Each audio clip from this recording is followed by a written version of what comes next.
Graça e paz! Deus abençoe a sua vida. Hoje nós continuamos com o nosso devocional diário. Nós não paramos. Durante todo o ano estamos aqui falando de um livro do Novo Testamento, um capítulo por dia, de segunda a sexta, e mandando aqui as proposições de leitura do Antigo Testamento. Claro que se você começar a ler o Antigo Testamento agora, vai ter que correr, porque quem está acompanhando já está em 2 Reis, capítulos 19 até o 22. No Novo Testamento, estamos em Mateus, capítulo de número 26, um capítulo enorme, mostrando aqui o momento em que Jesus foi preso, literalmente.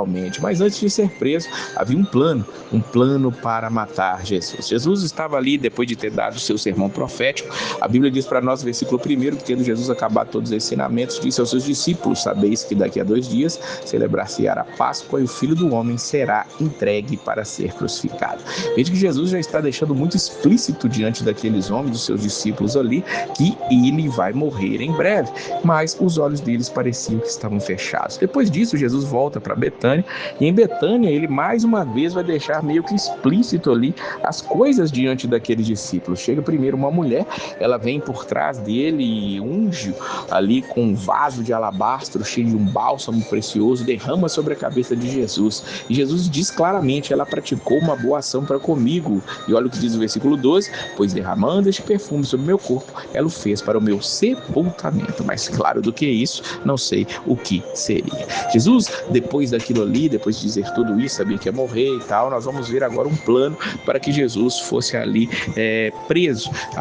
Versículo 14 diz para nós que um dos 12, chamado Judas Iscariotes, indo ter com os principais sacerdotes, propôs que me quereis dar e eu vou lhe entregarei. Veja que Judas, ele ofereceu-se ali para entregar a Jesus, e ali eles ofereceram a ele 30 moedas de prata, e desse momento em diante buscava ele uma boa ocasião para entregar. Judas, que estava no meio daqueles que estavam reclamando daquela mulher ali ter derramado bálsamo sobre Jesus, no versículo 8, está aqui agora vendendo Jesus pelo preço de um escravo, 30 moedas de prata. Depois disso, Jesus vai celebrar a Páscoa com os discípulos. Temos que nos lembrar que a Páscoa celebrada por Moisés na saída do Egito, ela foi um símbolo daquilo que nós estamos vendo agora dentro deste capítulo e vivenciamos a cada dia, que era, além da libertação do povo do Egito, que era o ponto principal da Páscoa, agora Jesus ia trazer uma ressignificação acerca disso. Ele vai dizer primeiro acerca do traidor, no versículo 24, que Filho do Homem vai, como está escrito a seu respeito, mas ai daquele por intermédio de quem o Filho do Homem está sendo traído, melhor lhe fora não haver nascido. Jesus deixa claro aqui que existe um plano decretado por Deus para todas as coisas, principalmente para a sua morte e ressurreição, mas ai daquele que vai estar sendo o traidor. É como se Deus, ele permitisse, ele abrisse, ele deixasse cada um levar a cabo os seus próprios interesses para que seu plano eterno se cumprisse. É assim que acontece hoje, mas graças a Deus por nos refrear, nos chamar a ele e nos fazer glorificar e exaltar o nome dele com o nosso coração. Jesus, ele vai estar ali trazendo agora sim essa ressignificação da ceia. Ele diz nos versículos 26 até 28: enquanto eles comiam, tomou Jesus um pão, abençoando, partiu, deu aos discípulos, dizendo: tomai, comei, isto é o meu corpo. A seguir, tomou um cálice, tendo dado graças, deu aos discípulos, dizendo: bebei dele todos, porque isto é o meu sangue, o sangue da nova aliança, derramado em favor de muitos para a remissão de pecados. Veja que houve a aliança do Sinai, mas agora uma nova aliança estava sendo estabelecida ali entre eles e Jesus Cristo, entre nós e Jesus Cristo, a nova aliança estabelecida pelo sangue de Jesus Cristo. Jesus, ele ali um pouco abaixo, já sabendo quem o trairia, ainda vai informar que ele também seria negado pelo seu principal discípulo. Ele diz para ele: em verdade te digo que nessa mesma noite, antes que o galo cante, tu me negarás 3 vezes. Quem foi esse? Pedro. E Pedro diz: ainda que seja necessário morrer contigo, de nenhum modo te negarei. E todos os discípulos disseram mesmo, todos disseram, alegaram ali amor eterno, cuidado eterno, que nunca abandonariam Jesus, mas infelizmente nós sabemos já o fim da história, todo mundo abandonou Jesus. E Pedro, como nós vamos ver no finalzinho desse capítulo, ele nega Jesus veementemente.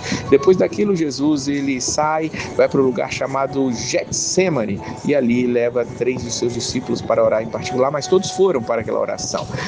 Disse aos seus discípulos: sentai-vos aqui enquanto eu vou ali orar. Jesus, ele ora, ele busca a Deus naquele momento. E ele vai trazer aqui um ensinamento para todos nós. Versículo 41. Esse é o que eu quero que você hoje, se você está ouvindo o áudio todo, você possa colocar aí nos comentários: vigiai e orai, para que não entreis em tentação. O espírito, na verdade, está pronto, mas a carne é fraca. Coloca aí nos comentários, se você chegou até aqui: vigiai e orai, para que não entreis em tentação. E essa é uma verdade. Nós temos que vigiar, nós temos que orar, nós temos que estar atentos a tudo que está ao nosso redor. Logo depois disso, Jesus, ele vai ser traído. Chega Judas ali no Getsêmani, no versículo 47. Ele era um dos 12, e com ele uma turba com espadas, porretes, vindo da parte dos principais sacerdotes e dos anciãos do povo. O traidor lhes tinha dado um sinal: aquele a quem eu beijar, é esse, prendei-o.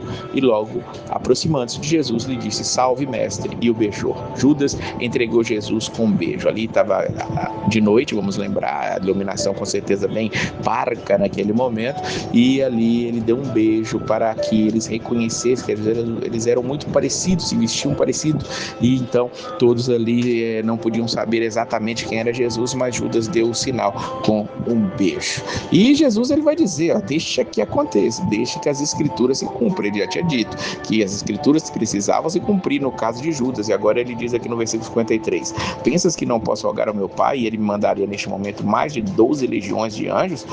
Pois se cumpriria as escrituras segundo as quais assim deve suceder. Veja, irmãos, a escritura, ela vai se cumprir. Tudo que está na escritura vai se cumprir. Aquilo que deveria ser acontecido acerca de Jesus, que já se cumpriu. Aquilo que Jesus disse que aconteceria acerca do fim dos tempos vai se cumprir. Então podemos ter segurança em relação a isso. Depois que Jesus é preso, começa um show de horrores agora. Primeiro ele vai à casa de Caifás, está ali diante dos principais sacerdotes, todo o sinédrio, sendo acusado ali de maneira mentirosa. E ali no pátio ainda da casa de Caifás, nós vamos ver se cumprir aquilo que Jesus disse acerca de Pedro. Diz aqui os versículos 69 até o 75. Acompanha comigo aí, eu sei que você já deve ter lido, e essa é a ideia, que você já tenha lido todo o capítulo, mas veja o que está dizendo ali: que Pedro estava sentado fora do pátio, chega uma criada e ela diz: tu estavas com Jesus o Galileu. Pedro nega. Ele, porém, o negou diante de todos, dizendo: não sei o que diz. Veja que Pedro se colocou ali numa saia justa e estava dizendo: não conheço, não sei o que diz. Depois, no versículo 71, ele foi visto por outra criada, e ela disse: esse também estava com Jesus, o Nazareno.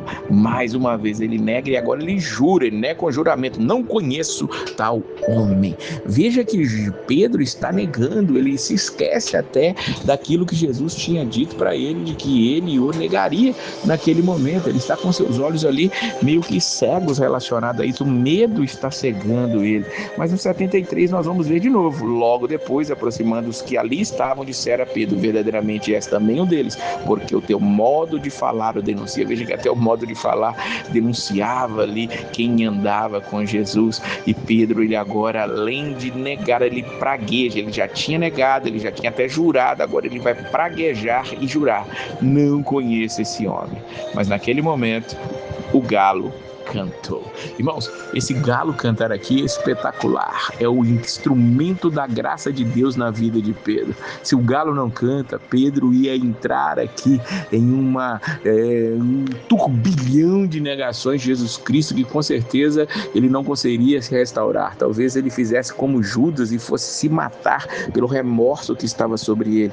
Mas ele ouviu o galo, e o galo fez ele lembrar imediatamente do que Jesus disse. Exatamente o que disse o versículo 75. Pedro se lembrou da palavra de Jesus. Então, o canto do galo é o instrumento da graça. Eu não sei qual é o instrumento da graça na sua vida, o que te alerta quando você está começando aí uma descendente de pecados na sua vida, mas talvez seja esse áudio. Se você chegou até aqui, tenha certeza, Deus está falando: pare de pecar, venha para mim, pare de me negar e me aceite como seu Senhor e Salvador, e eu mudarei a sua vida. Que Deus te abençoe sempre, e a paz